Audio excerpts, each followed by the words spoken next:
This is on the build at home. I didn't mention it before, but I'm actually putting a root cellar under this one. And it's always interesting when you start digging down in the dirt, you know, because, well, this isn't really dirt, it's layers of different materials, some brought in, you know, when the glaciers were melting. No rock around here.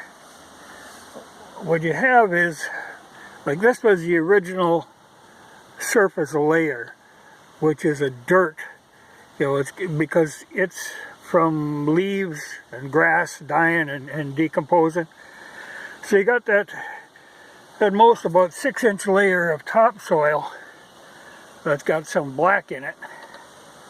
Then you get into the sand, and that goes down quite a ways, and that's the surface that shows most of the time around here. If you break that topsoil, you get into the sand and it starts blowing. But when you get down a little further, about 2 feet, you start running into this clay. And this is beautiful clay. It's the kind of stuff I like when I'm, you know, if I'm fixing washouts on roads and stuff. If I can get this kind of clay, you can do good work with that. You know, the mixed sand and clay is not good, but if you can get the pure clay, and that's where, when I get down to the area that'll be the floor of the root cellar, it'll just be a dirt floor, but yeah, that's what you really want in a root cellar. But that's just the pure solid clay.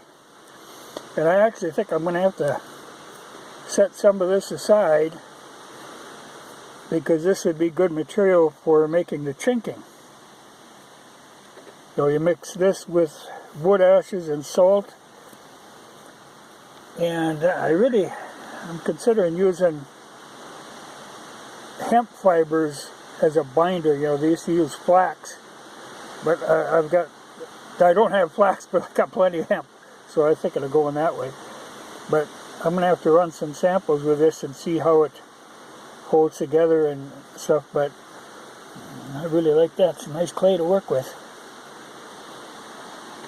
So this one's going along, but I'm going to have to get, you know, these floor joists up here, they're actually, what you're seeing there will be a second or another one in between those, but I have to leave that out until I'm sure I'm done digging with the backhoe.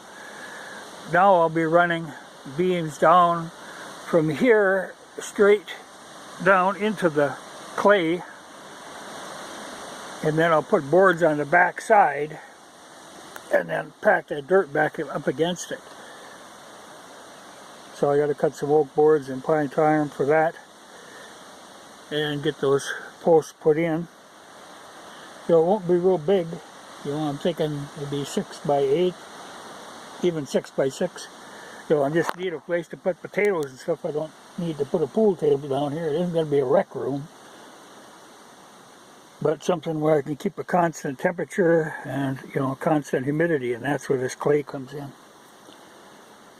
It's interesting in digging in this clay, I keep running into, you can see there's little pieces of brown in there. You'll actually find little pieces of petrified wood mixed in. You know, that's got to be millions of years old. But it's been preserved in that clay. Because that's, you know, water doesn't affect that clay. I like that. That's nice stuff. So she's slippery when she's wet. On a road, you got to put rock or something on it over a road, but boy, you can get a road to drain with that stuff.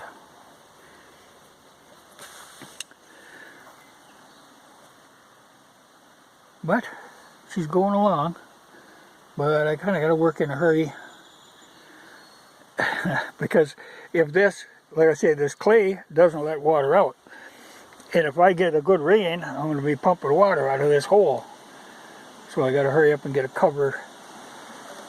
You know, get these side walls up, and then I can cover it so I don't get rain in it. But she's a fine, cool little pit. This would be a good place to be on a hot day.